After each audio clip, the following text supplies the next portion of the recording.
You know Adrian Peterson is a future Hall of Famer. He's easily the most dominant running back of his generation.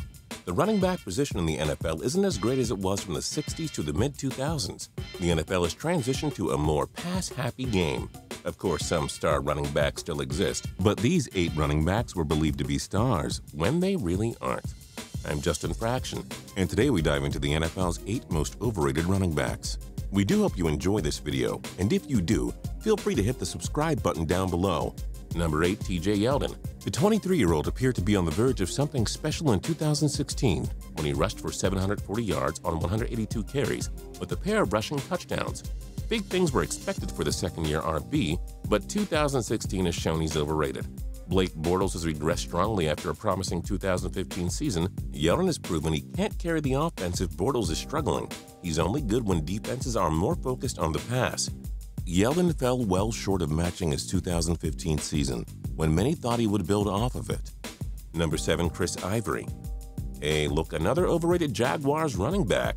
Ivory had a career year with the New York Jets in 2015, rushing for 1,070 yards and 7 touchdowns. The Jaguars signed him to a 5-year deal worth $32 million. He's averaging a mere 3.8 yards per carry after averaging 4.3 last year. He should feel lucky if he gets half of the total he put up in 2016. Number 6, Jeremy Hill. In his rookie year in 2014, Hill rushed for 1,124 yards and 9 touchdowns.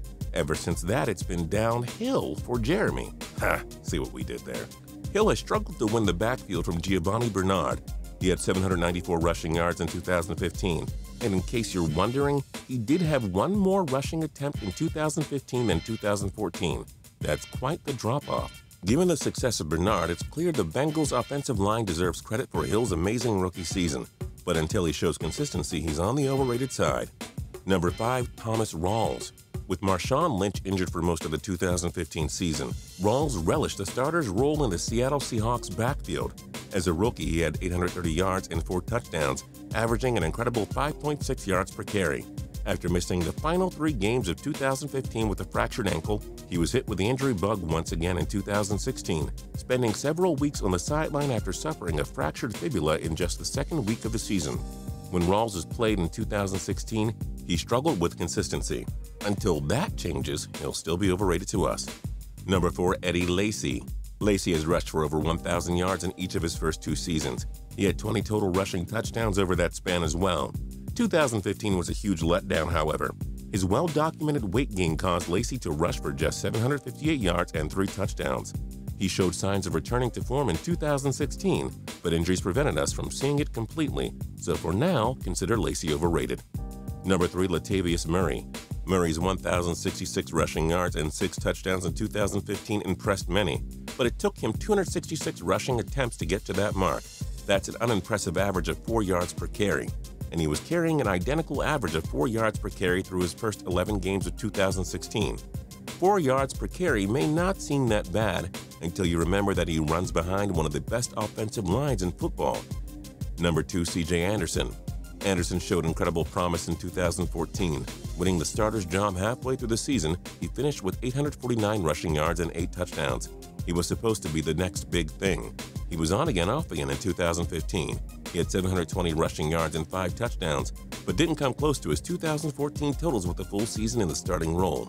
Before his injury halfway through 2016, Anderson was averaging just 4 yards per carry as opposed to 4.7 in the 2 seasons prior. It's possible Anderson never actually becomes the star running back we expected. He may still be a very solid player, just overrated is all.